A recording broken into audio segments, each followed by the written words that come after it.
नमस्कार दोस्तों, मैं हूं पुनीत और आप सुन रहे हैं प्रोग्राम कम्युनिटी कलर्स रेडियो उड़ान पर। और इस वक्त बज चुके हैं रात के 9 दिन शुक्रवार और कम्युनिटी कलर्स में आप सभी का हार्दिक स्वागत और अभिनंदन है।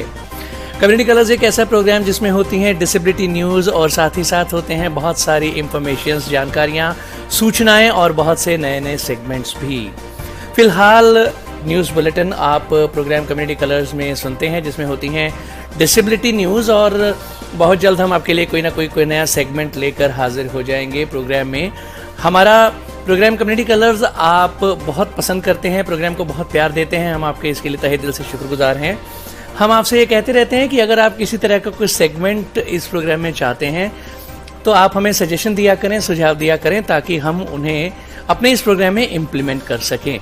बहरहाल रेडियो उड़ान सुनने के लिए आप हमारी वेबसाइट विजिट कर सकते हैं www.radioudan.com, जहां पर हमारे वेब पेज पर भी प्ले बटन प्रेस करके आप रेडियो उड़ान सुन सकते हैं। और वैसे प्ले स्टोर और ऐप स्टोर दोनों पर हमारी ऐप्स अवेलेबल हैं और बहुत सारे थर्ड पार्टी प्लेटफॉर्म्स पर जैसे गूगल और एलेक्सा, एप्पल और यहाँ तक कि रिनोवा म्यूजिक पर भी हमारी रेडियो उड़ान स्ट्रीमिंग अवेलेबल है और ट्यून इन पर भी आप रेडियो उड़ान सुन सकते हैं। हमारा फेसबुक पेज लाइक करें, हमारे ट्विटर को फॉलो करें, हमारा यूट्यूब चैनल सब्सक्राइब करें, हमारे व्हाट्सएप ग्रुप्स को ज्वाइन करें। प्रोग्राम कम्युनिटी कलर्स आप सुन रहे हैं मेरे यानी पुनीत के साथ। बिना देर किए सबसे पहले आइए सुन लेते हैं न्यूज हेडलाइंस। सुप्रीम कोर्ट ने केंद्र से कहा कि विकलांग लोगों को सिविल सर्विसेज में विभिन्न श्रेणियों में रखने की संभावना की जांच करें। विकलांग मूक बधिर बालिका से दुष्कर्म के मामले में दोषी को मिली 30 साल कठोर कारावास की सजा। 7 नवंबर को मनाया गया राष्ट्रीय कैंसर जागरूकता दिवस। इसी मौके पर लेंगे जानकारी, क्या है कारण कैंसर का, इस विषय पर। विन विनया फाउंडेशन की ओर से dare to dream monthly newsletter के साथ साथ यशस्वी कार्यक्रम की पूर्ति। कुछ एक भारतीय वेबसाइट्स ही हैं विकलांग लोगों के लिए तकनीकी रूप से सुलभ। International day for prosthetics and orthotics KGMU कार्यक्रम में डॉक्टरों का कहना है कि कृत्रिम अंग भी त्वरित उपचार का समर्थन करते हैं। खुल गए हैं विद्यासागर के केयर गिवर कोर्स के पंजीकरण। दृष्टि संस्थान चित्रकूट द्वारा वयस्क दृष्टिबाधित बालिकाओं और शादीशुदा महिलाओं के आर्थिक सशक्तिकरण के लिए स्वरोजगार प्रशिक्षण प्रोग्राम की घोषणा। फोर्टिस अस्पताल नोएडा ने स्ट्रोक के रोगियों के लिए 24/7 एम्बुलेंस सेवा की है शुरुआत। इंडोनेशिया में बच्चे की मौत पर 2 और दवा कंपनियों के लाइसेंस किए गए निलंबित। डॉक्टर शकुंतला मिश्रा राष्ट्रीय पुनर्वास विश्वविद्यालय का 9वां दीक्षांत समारोह संपन्न। राष्ट्रीय और अंतर्राष्ट्रीय स्तर पर खेलों को बढ़ावा देने के लिए 27 नवंबर को होगा रनथॉन। झारखंड में सरकारी योजनाओं से वंचित है दिव्यांग व्यक्ति। उत्तर प्रदेश में चल रहा है कुल 95 कुष्ठ रोगियों का उपचार। एक पैर से ही सरपट पेड़ पर चढ़ जाता है विकलांग मोराई ढोढराय। न्यूज हेडलाइंस के बाद बारी डिटेल्ड न्यूज बुलेटिन की, लेकिन उससे पहले छोटा सा ब्रेक के बाद वापस आएंगे। सुनते रहिए programme community colours only on radio Udaan, a flight of life. Brought to you by Savlon Swasth India Mission. Protect yourself with the 3 good habits of SMS. S. Sanitize. M. Mask. S. Social distancing. Chespro and ICMR are going to present India's first international mega event, Global Assistive Technology Expo and Conference 2022, GATEC. To be held on 7th, 8th and 9th December 2022 at GMR Ground, Aerocity, New Delhi. The objective of this event is to showcase modern innovations, research and market availability in assistive devices and technology to assist disabled people in India and showcase their availability in the market by experts and scientists. There will be an exchange of ideas, sharing of information by doctors and experts through this conference. GATEC will have a huge gathering of disabled people, doctors, voluntary organizations, government undertakings, and assistive aid devices manufacturers from India and many other countries of the world. This event will help you to learn more about assistive devices and technologies used across the world. GATEC is supported by DRDO, WHO, Paralympic Committee India and Ministry of Social Justice and Empowerment. Our country partner is France. Don't forget to attend this mega event GATEC. For more information, please visit our website www.globalassistivetech.com.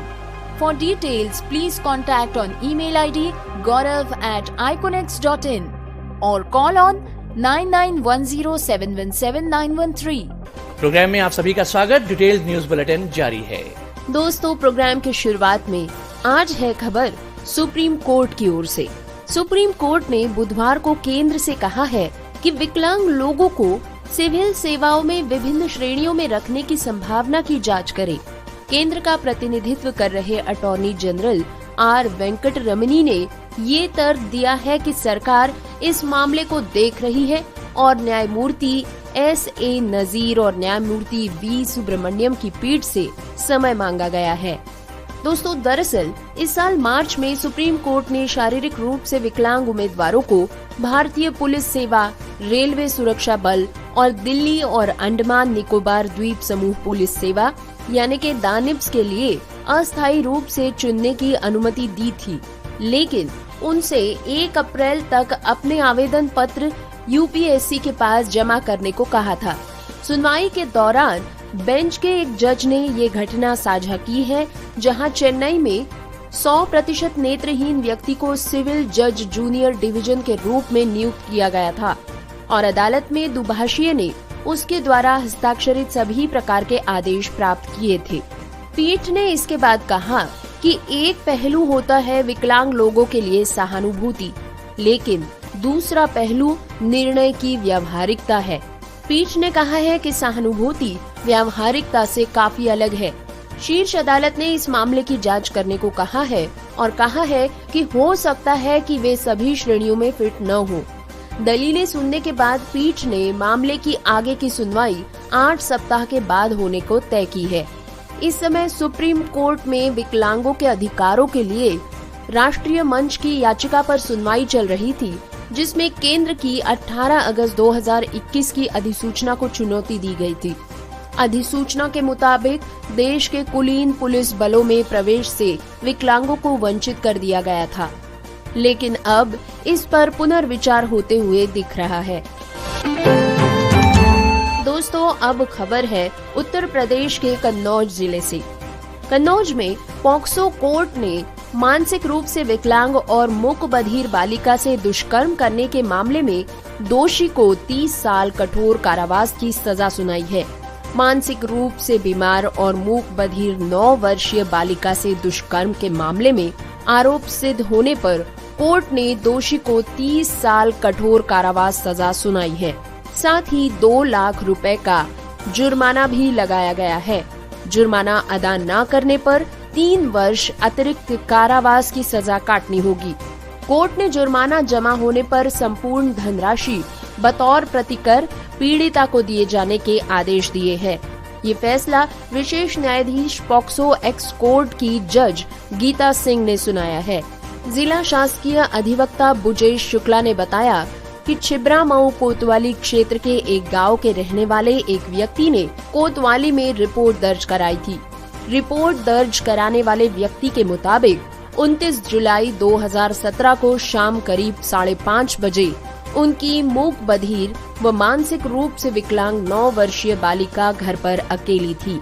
वो बरामदे में खेल रही थी। इसी दौरान उसके पड़ोसी राहुल जाटव ने नाबालिग को अकेला पाकर उसके साथ दुष्कर्म किया। जब बालिका की मां खेतों से काम करके लौट रही थी तो उन्होंने बेटी की चीख पुकार सुनी और बालिका की मां को देखकर राहुल जाटव भाग गया। इसके बाद पीड़ित पक्ष की शिकायत के आधार पर पुलिस ने मुकदमा दर्ज किया और जांच पड़ताल की। पुलिस ने इस मामले में कोर्ट में आरोप पत्र दाखिल कर दिया।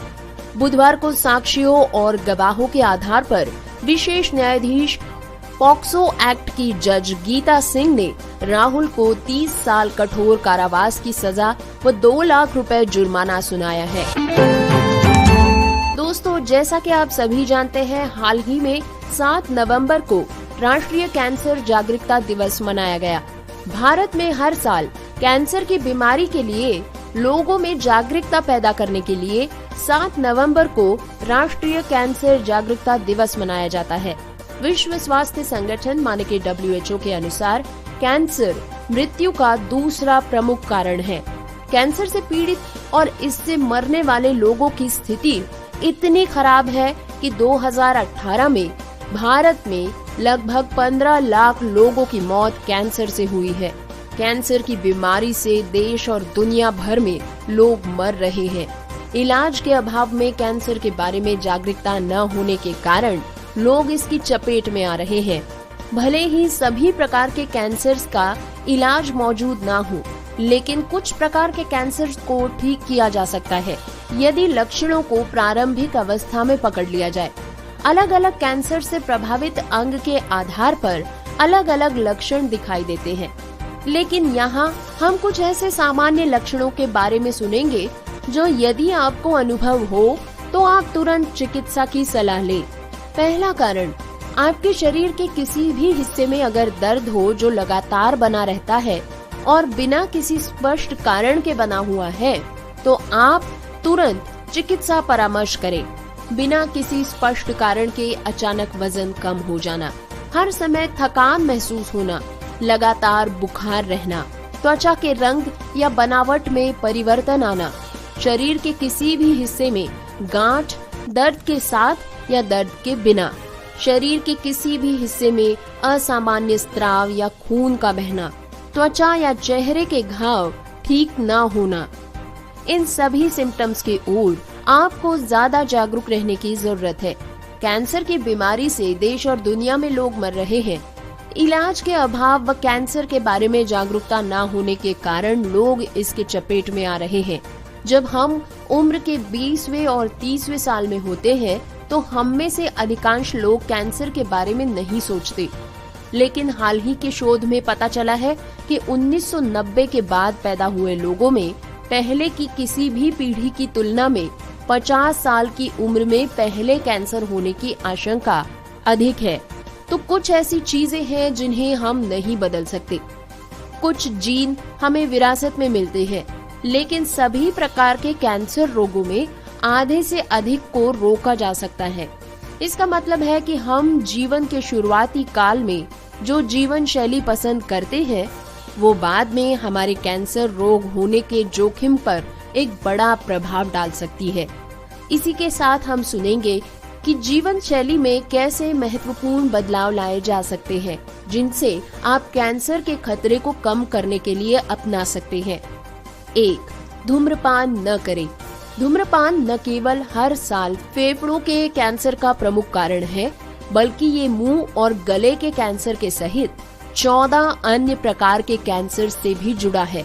शोध से पता चलता है कि नियमित रूप से धूम्रपान करने वाले 10 में से 9 लोग 25 वर्ष की आयु से पहले ही धूम्रपान करना शुरू कर देते हैं। यदि आप कई प्रकार के कैंसर के जोखिमों को कम करना चाहते हैं, तो कृपया धूम्रपान न करें। साथ ही कैंसर के जोखिमों पर भांग, गांजा पीने के प्रभाव के बारे में भी अच्छी तरह से पता नहीं है, इसीलिए ऐसे नशे से दूर रहें। दूसरा कारण है HIV। ये कई प्रकार के कैंसर्स का कारण बन सकता है। इसमें गर्भाशय, ग्रीवा, लिंग, मुंह और गले का कैंसर भी शामिल है। HIV से जुड़ा कैंसर विशेष रूप से युवा लोगों में आम है। अकेले ब्रिटेन में सर्वाइकल कैंसर की पहचान सबसे अधिक 30 या 34 वर्ष की आयु की महिलाओं में की जाती है। ये भी माना जाता है कि HIV की बढ़ती दर युवा पुरुषों में मुंह के कैंसर में वृद्धि का कारण बनती जा रही है। तीसरी बात जिस पर आप ध्यान दे सकते हैं वो है स्वस्थ वजन को बरकरार रखना। अधिक वजन या मोटापे को कैंसर के बढ़ते जोखिम से जोड़ा गया है। अतिरिक्त वसा शरीर में सूजन पैदा कर देती है, जो ट्यूमर के विकास को बढ़ावा देती है तथा कैंसर कोशिकाओं को विभाजित करने में मदद करती है। वसा कोशिकाएं हार्मोन ईस्ट्रोजन का भी उत्पादन करती है, जो स्तन और गर्भ में ट्यूमर को बढ़ा सकती है। इस वजह से महिलाओं में कैंसर का खतरा ज्यादा बढ़ता है। अधिक वजन या मोटापे से जुड़े कैंसर अधिक आम हो जा रहे हैं, खासकर युवा वयस्कों में। चौथा परहेज शराब से करें। शराब कम पिए। शराब जिगर, आंतें, स्तन और ग्रास नली सहित कई तरह के कैंसर के जोखिम को बढ़ाती है। शराब जितना अधिक पीते हैं उतना ही अधिक कैंसर का जोखिम बढ़ता है। ये भी कहा जाता है कि नियंत्रित शराब पीने से भी दुनिया भर में कैंसर के मामलों में सालाना लगभग 1 लाख की बढ़ोतरी हो रही है। शराब पीने की मात्रा को कम करना या इसे पूरी तरह से छोड़ देना कैंसर के जोखिमों को कम कर सकती है। 5. सनस्क्रीन लगाएं। त्वचा का कैंसर 40 वर्ष से कम उम्र में पता लगाया जा सकता है। ऐसे में ये एक आम सी बात है। इसका प्राथमिक कारण है पराबैंगनी विकिरण जो सूरज से निकलती है या टैनिंग से या टैनिंग बेड से। चूँकि अल्ट्रावायलेट रेज के प्रभाव संचयी होते हैं, इसीलिए सूर्य के संपर्क में आने वाली त्वचा पर कैंसर विकसित होने की सबसे अधिक आशंका होती है। जब भी आप तेज धूप में बाहर जाते हैं तो धूप से सुरक्षा का उपाय करके त्वचा के कैंसर से अपनी रक्षा कर सकते हैं। इसमें टोपी पहनना, शरीर को कपड़ों से ढकना आदि शामिल है। कैंसर से बचाव के लिए स्वास्थ्य और फिटनेस में सुधार कर सकते हैं। इसके लिए शारीरिक रूप से सक्रिय रहना और वायु प्रदूषण से बचना भी शामिल है। दोस्तों, विन विनया फाउंडेशन की ओर से डेयर टू ड्रीम नाम का एक मंथली न्यूज़लेटर पब्लिश किया जाता है। अक्टूबर के न्यूज़लेटर में डेयर टू ड्रीम वॉल्यूम 2 अंक 10 में रोमांचक जानकारी साझा की गई है। वेल्स फार्गो के 18 स्वयंसेवकों ने विन विनया फाउंडेशन से मुलाकात की और इस मौके पर विकलांगों के लिए 30 उम्मीदवारों के लिए नकली साक्षात्कार यानी कि डेमो इंटरव्यूज आयोजित किए गए। इस मौके पर समावेशी खेल भी खेले गए। अनुभवात्मक रूप से विकलांगता के बारे में जागरूकता फैलाई गई। सांकेतिक भाषा और स्क्रीन रीडर पर भी एक डेमो सत्र लिया गया। विकलांगता और समावेशन के बारे में जागरूकता फैलाने के लिए एक प्रगतिशील स्कूल में छात्रों और शिक्षकों के लिए विकलांगता जागरूकता उन्मुखीकरण कार्यक्रम भी आयोजित किया गया। विन विनया के हेड ने बताया कि कैसे वे दृष्टिबाधित व्यक्तियों के एक बड़े समुदाय को तकनीकी रूप से स्वतंत्र होने में सक्षम बना रहे हैं। इस कॉलेज इंटर्न ने एक दिलचस्प ब्लॉग लिखा है कि कैसे विकलांगता संवेदीकरण सत्र से उनके कॉलेज के छात्र लाभान्वित हुए हैं। विदाई समारोह पर 21 उम्मीदवारों ने अपना प्रशिक्षण पूरा किया, वेल्स फार्गो नेताओं से प्रमाण पत्र प्राप्त किया और इस पूरे सत्र का संचालन विकलांग व्यक्तियों द्वारा किया गया था। दोस्तों, अब प्रोग्राम में बारी है विकलांग लोगों के लिए एक्सेसिबल वेबसाइट्स के बारे में इस खबर को सुनने की। अगस्त में विकलांग व्यक्तियों के मुख्य आयुक्त की अदालत ने प्रैक्टो के खिलाफ एक फैसले में ऑनलाइन स्वास्थ्य सेवा प्रदाता को अपनी वेबसाइट और एप्लीकेशन को विकलांग व्यक्तियों के लिए सुलभ बनाने के लिए कहा था। एक वेबसाइट या एप्लीकेशन के लिए विकलांग व्यक्तियों के लिए सुलभ होने के लिए विशेष रूप से दृष्टिबाधित लोगों के लिए समान जानकारी प्राप्त करने और विकलांग व्यक्तियों के रूप में आसानी से बातचीत में संलग्न होने की अनुमति देनी चाहिए। प्रैक्टो का मामला महत्वपूर्ण है क्योंकि आयोग ने फैसला सुनाया है कि विकलांग व्यक्ति के अधिकार अधिनियम 2016 सेवा प्रदाताओं के लिए 2017 में सरकार द्वारा किए गए पहुंच पर नियमों का पालन करने के लिए 2 साल की सीमा प्रदान करता है। और ये भी देखा गया है कि सरकारी मंत्रालयों से संबंधित वेबसाइटों के मामले में विकलांग व्यक्तियों के अधिकारिता विभाग अनुपालन के प्रभारी एकमात्र प्राधिकारी नहीं है, व्यक्तिगत विभाग भी इसके लिए जिम्मेदार है। हालांकि इस स्पष्ट कानूनी जनादेश के बावजूद कुछ संगठन सरकारी या निजी विकलांग व्यक्तियों के लिए सूचना और संचार प्रौद्योगिकी को सुलभ नहीं बनाते हैं और संबंधित मानकों का अनुपालन नहीं कर रहे हैं।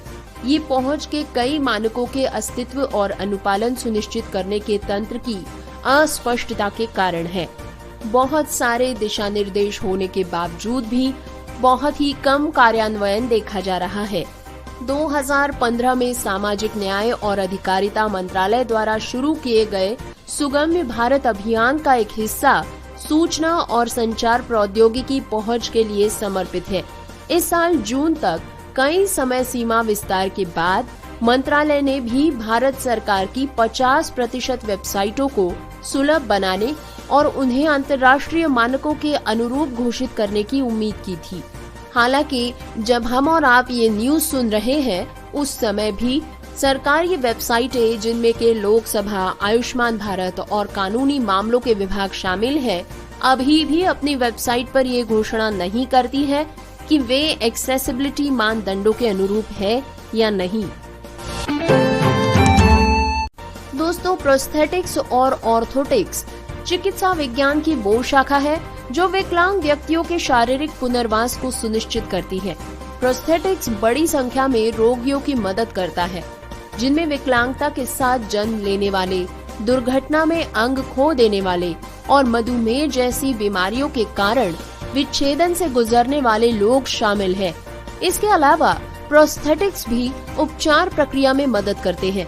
डॉक्टरों ने प्रोस्थेटिक्स और ऑर्थोटिक्स के लिए पहले अंतर्राष्ट्रीय दिवस को चिन्हित करने के लिए आयोजित एक कार्यक्रम में बोलते हुए कहा है कि भौतिक और चिकित्सा और पुनर्वास विभाग DPMR द्वारा आयोजित शनिवार को king George medical university KGMU में ये दिवस आयोजित किया गया।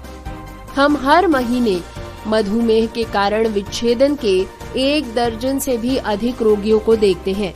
कई मामलों में हम रोगी को त्वरित उपचार का समर्थन करने के लिए कृत्रिम अंग प्रदान करते हैं। DPMR में कार्यशाला के प्रभारी शगुन सिंह ने कहा कि अंगों में विकृति के साथ पैदा होने वाले या दुर्घटना में अपना अंग खो देने वाले लोगों के अलावा गैंग्रीन, हड्डी के कैंसर, नेक्रोसिस, इस्केमिक लोग, इन सभी रोगियों का भी हमारे द्वारा इलाज किया जाता है। उन्होंने आगे कहा कि प्रौद्योगिकी में प्रगति के कारण पिछले 2 दशकों में इस क्षेत्र में चमत्कारी विकास हुआ है। नतीजतन विकलांग लोगों के लिए कृत्रिम अंगों और सहायक उपकरणों की तकनीक में बहुत बदलाव आया है। आज कई तरह के कंप्यूटर से चलने वाले कृत्रिम अंग, कॉस्मेटिक्स और हाईटेक कैलिपर्स बनाए जा रहे हैं। इस क्षेत्र में रोबोटिक्स का उपयोग भी एक अभूतपूर्व कदम है, जो आने वाले समय में निश्चित रूप से एक सुधार को जन्म देगा। सिंह ने कहा कि इससे दिव्यांगजनों को जीवन सरल और आसान बनाने में मदद होगी। इस बीच KGMU के DPMR विभाग के प्रमुख प्रोफेसर A.K. गुप्ता ने कहा कि दिव्यांगों के शारीरिक और सामाजिक पुनर्वास को सुनिश्चित करने में प्रोस्थेटिक्स और ऑर्थोटिक्स पेशेवरों की भूमिका अग्रणी और सराहनीय रही है। दोस्तों, अब प्रोग्राम में बारी है विद्यासागर के केयर गिवर्स के कोर्स के पंजीकरण के बारे में जानकारी प्राप्त करने की। Care givers course poster Vidyasagar NIEPMD के सहयोग से एक रोमांचक सरकारी पाठ्यक्रम में शामिल होने के लिए पंजीकरण खुला कर दिया गया है। पाठ्यक्रम की विशेषताएं हैं व्यावहारिक प्रशिक्षण, 4 महीने का कोर्स, रुपए का वजीफा 20,000 प्रति माह, बाहरी छात्रों के लिए निःशुल्क बोर्डिंग और आवास, क्षेत्रीय छात्रों के लिए यात्रा भत्ता और दोपहर के भोजन का प्रावधान, नौकरी का आश्वासन 12,000 रूपए से लेकर 20,000 रूपए प्रति माह वेतन का। इस कोर्स के लिए आवेदकों की पात्रता होनी चाहिए शिक्षा कम से कम 8वीं पास, आयु 18 से 35 वर्ष, विकलांग लोगों के साथ काम करने का झुकाव। दोस्तों, आप जान लें कि इस कोर्स की अगली बैच 1 दिसंबर 2022 से शुरू होने वाली है और आवेदन करने की अंतिम तारीख है 25 नवंबर 2022। इसके पंजीकरण के लिए आपको एक ऑनलाइन गूगल लिंक में फॉर्म भरना होगा और अधिक जानकारी के लिए आप संपर्क कर सकते हैं विजय श्री रमेश से 9600946334 पर। याद रहे 9600946334 पर। या फिर आप चाहे तो संपर्क करें सुगुना जी से 9444211954 पर। याद रहे 9444-211-954 पर। दोस्तों, दृष्टि संस्थान करवी चित्रकूट द्वारा वयस्क दृष्टिबाधित बालिकाओं एवं शादीशुदा महिलाओं के आर्थिक सशक्तिकरण हेतु संचालित स्वरोजगार प्रशिक्षण प्रोग्राम के तीसरे बैच की घोषणा कर दी गई है। इस बैच को अपग्रेड करके आगामी 14 जनवरी 2023 से प्रारंभ किया जाएगा। अब इस प्रोग्राम के अंतर्गत प्रशिक्षित बालिका या महिला को रोजगार के लिए भटकना नहीं पड़ेगा, बल्कि प्रशिक्षण के उपरांत प्रशिक्षार्थियों को उसी यूनिट में रोजगार उपलब्ध किया जाएगा, जिससे वे तुरंत पैसा कमाने लगे। इसी के साथ होम मैनेजमेंट कोर्स के 27वें बैच के लिए भी आवेदन आमंत्रित किए गए हैं, जिसकी शुरुआत 1 जनवरी 2023 से होगी। अधिक जानकारी के लिए संस्था के महासचिव शंकर लाल गुप्ता जी को मोबाइल नंबर 9721157193 पर संपर्क करें। याद रहे 9721157193। डिटेल न्यूज बुलेटिन जारी है, लेकिन इससे पहले वक्त एक बार फिर एक छोटे से ब्रेक का है। ब्रेक के बाद फिर मिलेंगे। सुनते रहिए programme community colours on radio Udaan, a flight of life. हाथ धोने के लिए पानी और हैंड वॉश का इस्तेमाल करें। हाथ धोने के लिए सिर्फ पानी ही काफी नहीं है। यह संदेश सेवलॉन स्वस्थ इंडिया मिशन की ओर से जारी। प्रोग्राम में आप सभी का स्वागत। डिटेल्ड न्यूज बुलेटिन जारी है। दोस्तों, अब बढ़ते हैं नोएडा के मशहूर फोर्टिस अस्पताल की ओर। सुनते हैं कि उन्होंने क्यों की है एक और नई एम्बुलेंस सेवा की शुरुआत। डॉक्टरों और स्वास्थ्य विशेषज्ञों के मुताबिक भारत में स्ट्रोक का बोझ बढ़ता जा रहा है। स्ट्रोक अब मौत का चौथा प्रमुख कारण बन गया है और विकलांगता का 5वां प्रमुख कारण। फोर्टिस अस्पताल नोएडा ने बुधवार को ये घोषणा की है कि उन्होंने स्ट्रोक के रोगियों के लिए एक समर्पित एम्बुलेंस सेवा शुरू की है। दोस्तों, स्ट्रोक की किसी भी घटना में पहले 4-5 घंटों को सबसे महत्वपूर्ण या दूसरे शब्दों में सुनहरा माना जाता है, क्योंकि स्ट्रोक के रोगियों के जीवित रहने और दीर्घकालिक मस्तिष्क क्षति की रोकथाम की उच्च संभावना इन्हीं घंटों में होती है। यदि वे लक्षणों की शुरुआत के पहले 4-5 घंटों के भीतर चिकित्सा प्राप्त कर लेते हैं, तो स्ट्रोक से होने वाला नुकसान बहुत ही कम किया जा सकता है। फोर्टिस स्वास्थ्य सेवा समूह का ये दावा है कि उनकी एम्बुलेंस सेवा रोगियों को उस सुनहरे दौर के भीतर अस्पताल में पहुंचने में मदद करेगी। एम्बुलेंस सेवा का शुभारंभ डॉक्टर ज्योति बाला शर्मा, निदेशक और एचओडी न्यूरोलॉजी डॉक्टर अनुराग अग्रवाल, एचओडी आपातकालीन और डॉक्टर शानू शर्मा, फोर्टिस अस्पताल नोएडा द्वारा किया गया।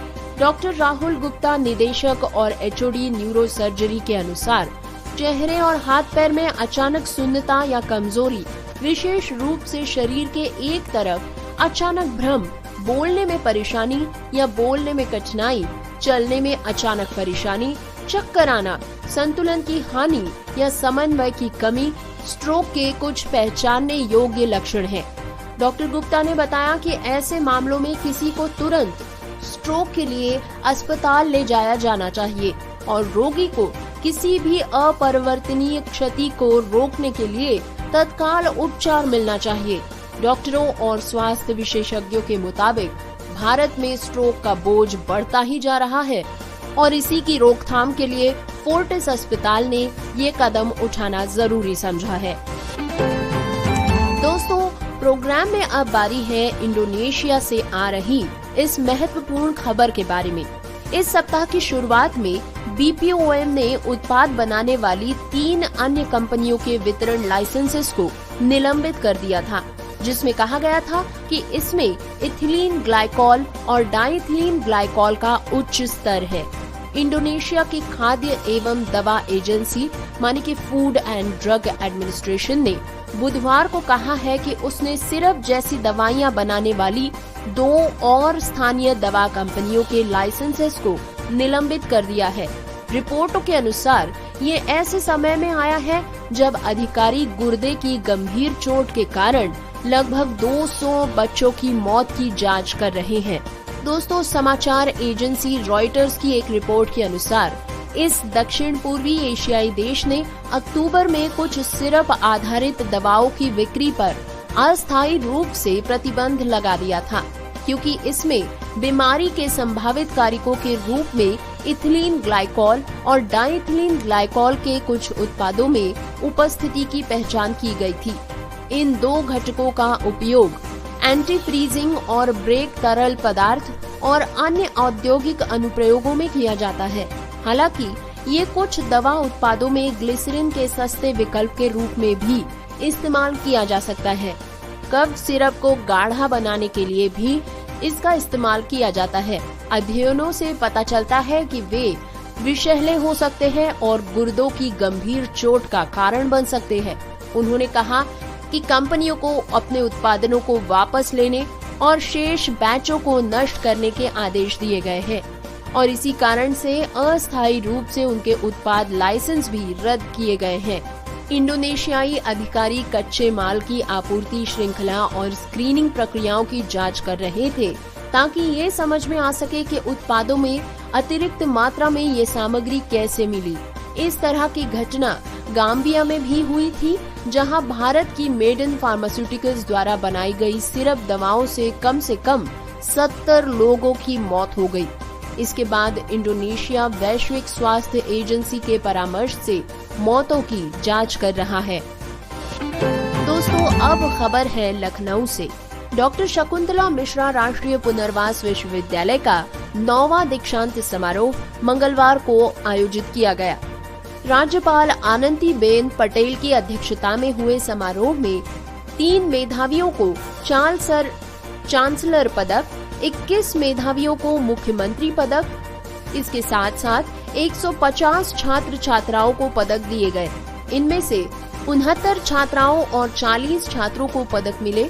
10 दिव्यांग छात्रों को भी पदक दिए गए।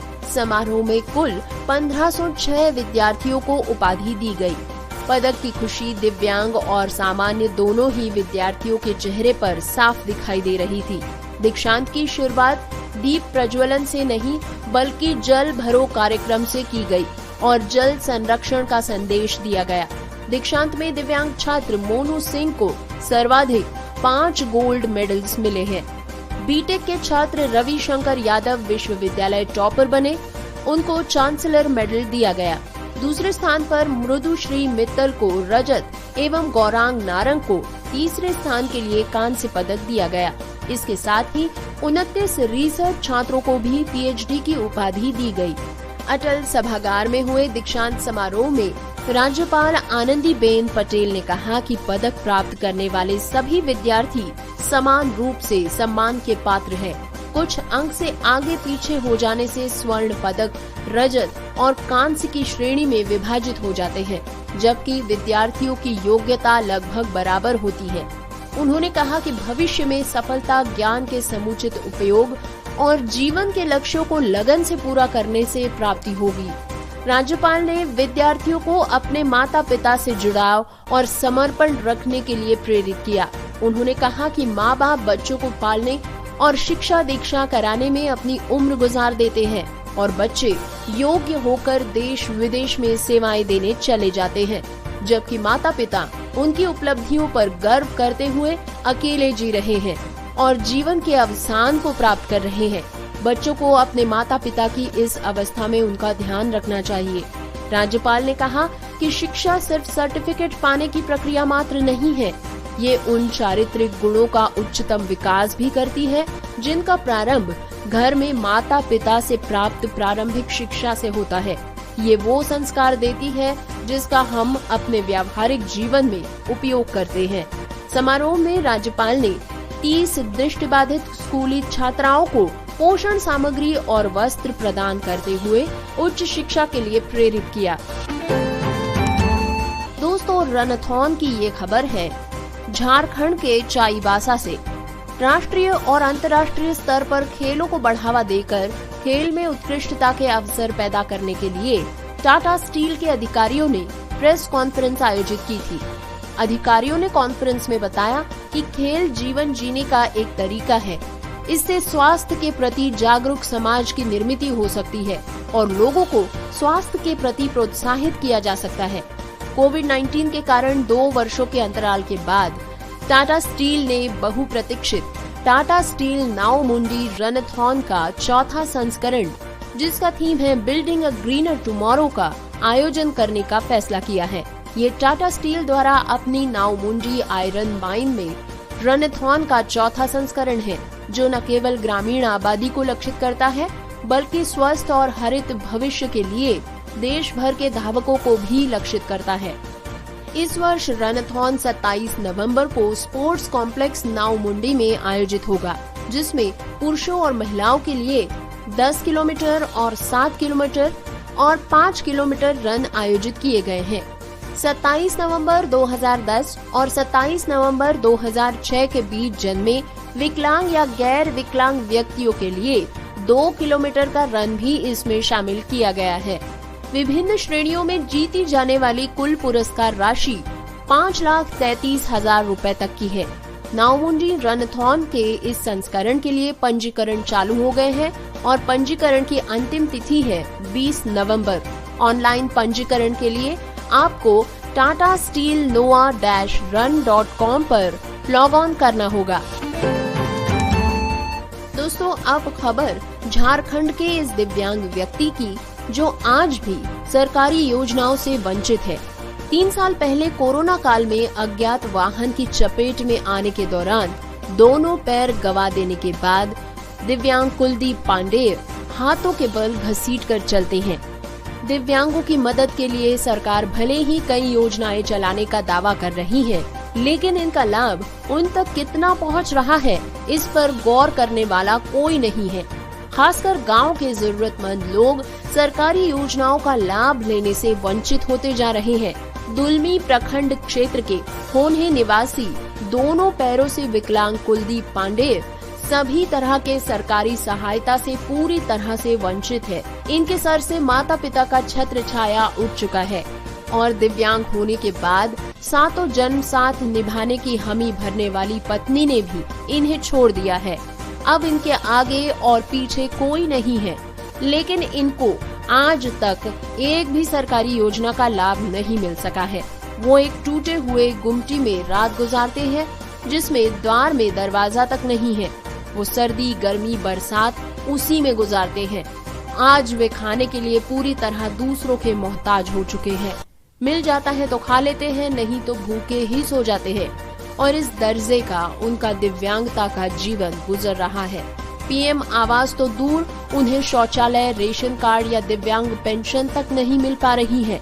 बता दें कि कुलदीप पांडेय 3 साल पहले कोविड काल में एक अज्ञात वाहन की चपेट में आने से कमर के नीचे से पूरा हिस्सा बेकार हो जाने की वजह से घूम फिर नहीं सकते या खड़े तक नहीं हो सकते हैं, जिससे वो किसी तरह हाथों के बल घसीटते हुए, रेंगते हुए चलते हैं। इस पर होन्हे मुखिया राजीव मेहता ने बताया है कि इनको दिव्यांगता की पेंशन का लाभ दिलाने का प्रयास किया जा रहा है। दोस्तों, खबर उत्तर प्रदेश के ज्ञानपुर से।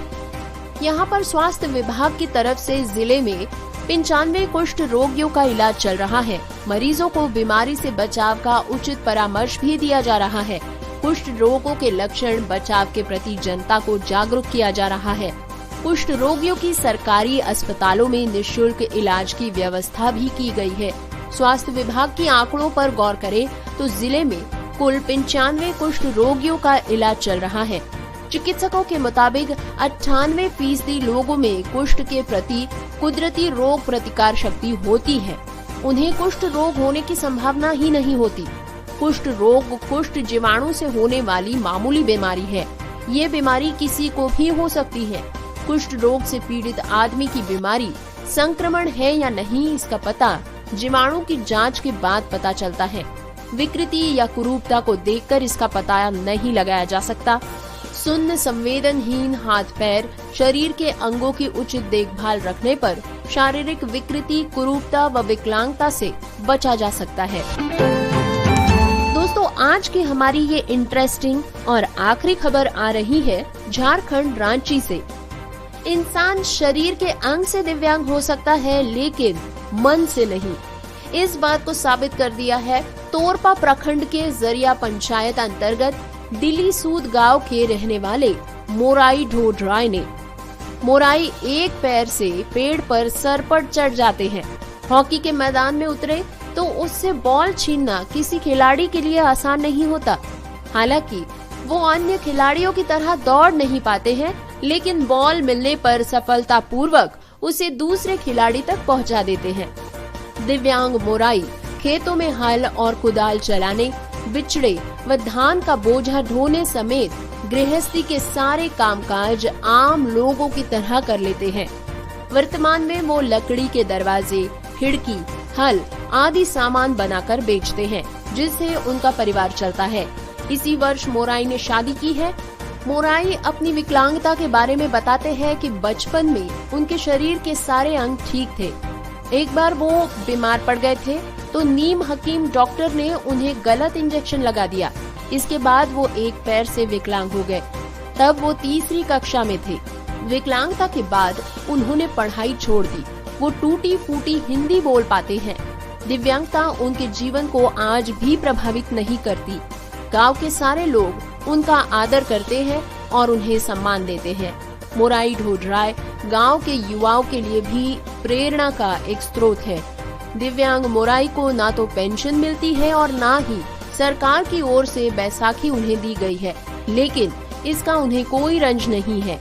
वो बार बार पेंशन के लिए आवेदन देते हैं और इस बार आपकी योजना आपकी सरकार आपके द्वार के तहत लगने वाले शिविर में उन्होंने पेंशन के लिए आवेदन दिया है। तो डिटेल्ड न्यूज बुलेटिन के बाद हम आपको सिर्फ इतना कहना चाहेंगे कि आपको हमारा प्रोग्राम कैसा लगा हमें बताइएगा जरूर। अपना फीडबैक जितने तरीके ऊपर पहले हम रेडियो उड़ान सुनने के आपको बता चुके हैं, उनमें से किसी भी तरीके से आप अपना फीडबैक हम तक पहुंचा सकते हैं। अपने फीडबैक हमें जरूर दीजिए ताकि हम इस प्रोग्राम को बेहतर बना सके। बहरहाल अब प्रोग्राम के अंजाम की बारी। प्रोग्राम के आखिर में न्यूज हेडलाइंस एक बार फिर। सुप्रीम कोर्ट ने केंद्र से कहा कि विकलांग लोगों को सिविल सर्विसेज में विभिन्न श्रेणियों में रखने की संभावना की जांच करें। विकलांग मूक बधिर बालिका से दुष्कर्म के मामले में दोषी को मिली 30 साल कठोर कारावास की सजा। 7 नवंबर को मनाया गया राष्ट्रीय कैंसर जागरूकता दिवस। इसी मौके पर लेंगे जानकारी, क्या है कारण कैंसर का, इस विषय पर। विन विनया फाउंडेशन की ओर से dare to dream monthly newsletter के साथ साथ यशस्वी कार्यक्रम की पूर्ति। कुछ एक भारतीय वेबसाइट्स ही हैं विकलांग लोगों के लिए तकनीकी रूप से सुलभ। International day for prosthetics and orthotics KGMU कार्यक्रम में डॉक्टरों का कहना है कि कृत्रिम अंग भी त्वरित उपचार का समर्थन करते हैं। खुल गए हैं विद्यासागर के केयर गिवर कोर्स के पंजीकरण। दृष्टि संस्थान चित्रकूट द्वारा वयस्क दृष्टिबाधित बालिकाओं और शादीशुदा महिलाओं के आर्थिक सशक्तिकरण के लिए स्वरोजगार प्रशिक्षण प्रोग्राम की घोषणा। फोर्टिस अस्पताल नोएडा ने स्ट्रोक के रोगियों के लिए 24/7 एम्बुलेंस सेवा की है शुरुआत। इंडोनेशिया में बच्चे की मौत पर 2 और दवा कंपनियों के लाइसेंस किए गए निलंबित। डॉक्टर शकुंतला मिश्रा राष्ट्रीय पुनर्वास विश्वविद्यालय का 9वां दीक्षांत समारोह संपन्न। राष्ट्रीय और अंतर्राष्ट्रीय स्तर पर खेलों को बढ़ावा देने के लिए 27 नवंबर को होगा रनथॉन। झारखंड में सरकारी योजनाओं से वंचित है दिव्यांग व्यक्ति। उत्तर प्रदेश में चल रहा है कुल 95 कुष्ठ रोगियों का उपचार। एक पैर से ही सरपट पेड़ पर चढ़ जाता है विकलांग मोराई ढोडराय। तो दोस्तों आइए अब सुनते हैं डॉक्टर रितेश सिन्हा की कंपोज की गई ये एक अनोखी कविता जिसका नाम है cerebral palsy, a new thought process. Good day, my dear friends. I welcome you all to this joyful day with my new poem, Cerebral Palsy, A New Thought Process. Composer, Dr. Ritesh Sinha. You see disability and slowness in people having cerebral palsy, but they are energetic, immensely capable, and always so happy. I like the way they persistently maneuver their everyday work despite the unkind remark. Even with social stigma and no support, love and kindness are the ships on which they happily embark. You find so many people are low in energy even if realistic, but they live in the moment and are always so optimistic. They are like a style fountain, enough jazz for a whole mountain. You find so many people are so cold and alarming, but they have beautiful smiles and are mostly charming. You find so many people get all opportunities and so are prolific, but they, even with so much inequality, are gems at heart and simply terrific. Energetic, optimistic and charming, terrific and jolly are their qualities. You find so many people are perfectly able-bodied, yet so dull with melancholy. But they are capable people, brimming with energy and delightfully happy. So Ritesh, let people know all disabled persons are distinctly able persons and persons with cerebral palsy are capable persons. Thank you.